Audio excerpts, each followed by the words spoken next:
네, 안녕하세요, 여러분. 오늘 저희가 좀 깊이 살펴볼 자료는요, 바로 핀테크 기업 소파이 테크놀로지스에 관한 분석 보고서입니다. 최근에 그 암호화폐 서비스 재개 발표가 있었잖아요. 그 후에 주가가 16% 넘게 급등해서 연중 최고가 근처까지 갔어요. 이게 대체 왜 이런 건지, 또 소파이의 성장 동력은 뭔지, 앞으로는 어떨지 한번 파헤쳐 보려고 합니다. 이번 시간을 통해 소파이라는 기업을 여러분이 좀 명확하게 이해하시는 게 저희 목표입니다. 시작부터 이 급등 소식이 참 흥미로운데 대체 왜 이런 반응이 나온 걸까요? 네, 그 핵심은요, 역시 규제 환경 변화로 봐야 합니다.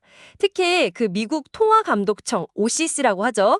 이쪽 정책 변화랑 또 트럼프 행정부의 규제 완화 분위기가 맞물린 거예요. 덕분에 이제 소파이처럼 은행 라이센스를 가진 펜테크 기업들이 암호화폐 거래나 보관, 심지어 송금까지 다양한 서비스를 할 수 있게 된 거죠. 이게 시장의 기대를 확 끌어올린 겁니다. 직접적인 원인이에요. 단순히 그냥 거래만 다시 하는 게 아니군요. 들어보니까 비트코인, 이더리움 거래는 뭐 기본이고 스테이킹, 그건 그냥 갖고만 있어도 이자를 주는 뭐 그런 거죠? 맞아요. 암호화폐를 맡겨두면 추가 수익을 얻는 방식이죠. 그런 거에다가 블록체인 기반 해외 송금, 암호화폐 담보 대출, 심지어 스테이블 코인 발행까지요? 와, 진짜 전방위적이네요. 굉장히 공격적인데 그럼 이런 움직임이 기존 사업과는 어떻게 연결될까요? 원래 사업은 좀 탄탄했나요? 네네. 소파이는 원래 그 젊은 층을 중심으로 아주 빠르게 성장해온 디지털 은행이에요. 2025년 1분기 기준으로 보면 회원 수가 벌써 1,090만 명을 넘었어요. 1,090만 명이요? 네. 이게 전년 대비하면 34%나 증가한 수치고요. 또 중요한 게 6분기 연속으로 흑자를 기록하고 있다는 점이에요. 재무적으로도 꽤 안정적이죠. 특히 주목할 만한 건 그 금융 서비스 부문 매출이 무려 101%나 급증했어요. 이게 전체 성장을 이끌고 있습니다. 와, 101%요? 금융 서비스라면 구체적으로 어떤 거죠? 뭐 투자, 대출, 보험, 자산 관리 뭐 이런 걸 한 앱에서 다 할 수 있게 하는 그 원스톱 플랫폼 이게 제대로 먹힌 것 같은데요. 그렇죠. 게다가 뭐 IPO 전 주식이나 스페이스X 같은 비상장 주식 투자 기회 이런 건 진짜 다른 데선 보기 힘들잖아요. 블랙록이랑 로보어드바이저 협력하는 것도 그렇고요. 되게 독특한데요. 네, 바로 그 지점입니다. 이번 암호화폐 서비스 재개는요, 그냥 기능 하나 추가하는 걸 넘어서는 거예요. 소파이의 그 원스톱 플랫폼을 뭐랄까 한 단계 더 진화시키려는 전략적인 움직임으로 봐야 합니다. 특히 저는 그 블록체인 기반 해외 송금이 중요하다고 보는데요. 수십 개국에 저렴하고 또 빠르게 24시간 송금이 가능해진다. 이건 기존 은행이나 다른 송금 서비스들한테는 상당한 위협이 될 수 있거든요.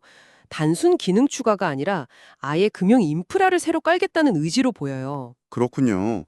그러니까 당장 암호화폐 서비스 자체에서 큰 돈을 벌진 못하더라도 젊은 고객들을 더 끌어들이고 우리 플랫폼은 이런 것도 된다 하고 차별화해서 장기적으로 시장 지배력을 키우려는 어떤 큰 그림이다 이런 분석이네요. 맞습니다. 그럼 이런 공격적인 확장이 실제 재무 성과로는 어떻게 나타나고 있나요? 실적 전망치 같은 것도 궁금한데요. 전망도 괜찮습니다. 2025년 연간 실적 가이던스, 그러니까 예상치를 최근에 올렸어요. 매출은 최대 33억 1천만 달러, 순이익은 3억 3천만 달러를 목표로 잡고 있습니다. 주당 순이익, EPS 성장률은 전년 대비해서 83% 성장을 기대하고 있고요. 83%요. 와. 네, 이건 정말 인상적인 성장세죠. 이야, 83% 성장은 대단하네요. 근데 동시에 그 주가 수익 비율, PER이라고 하죠. 주가를 주당 순이익으로 나눈 거, 이게 40배가 넘는다는 건 솔직히 좀 고평가 논란이나 거품 우려가 있을 수 있지 않을까요? 아, 네, 정확한 지적이 있습니다. 특히 요즘 금리 환경도 아직 좀 불확실하고 경쟁도 점점 심해지는 것 같은데 말이죠. 맞아요. 높은 PER은 분명히 밸류에이션 부담 요인입니다. 그건 사실이에요. 그래서 월가에서도 보면 연내 20% 이상 추가 상승을 점치면서도 동시에 경고를 하고 있어요. 단기 변동성이라든지 금리 리스크, 또 경쟁 심화 같은 위험 요인들을 같이 지적하는 거죠. 그래서 분할 매수 전략 같은 게 권고되기도 하고요. 하지만 장기적인 시각으로 보면 소파이의 이 플랫폼 확장 능력이나 성장 잠재력은 여전히 매력적이다. 이런 평가가 많습니다. 정리를 좀 해보면요. 소파이는 기존에도 탄탄하게 성장해왔는데 거기에 암호화폐라는 아주 강력한 새 날개를 달았다. 그래서 금융 슈퍼앱으로서 좀 독보적인 위치를 향해 가고 있다. 이런 이야기군요. 미국 10대 은행에 진입하겠다는 목표까지 내걸었다면서요? 네, 맞습니다. 그런 포부를 밝혔죠. 단기적인 주가 등락이나 밸류에이션 논란은 앞으로도 계속 있을 수 있어요. 그렇지만 한 3년에서 5년, 좀 더 길게 보는 장기 투자 관점에서는 소파이가 만들어갈 혁신과 성장을 주목해 볼 필요가 있다고 봅니다. 현재 시점에서 매수해서 보유하는 전략도 충분히 고려해 볼 만하다는 분석이죠. 네, 오늘 소파이에 대해서 정말 깊이 한번 파고들어 봤는데요.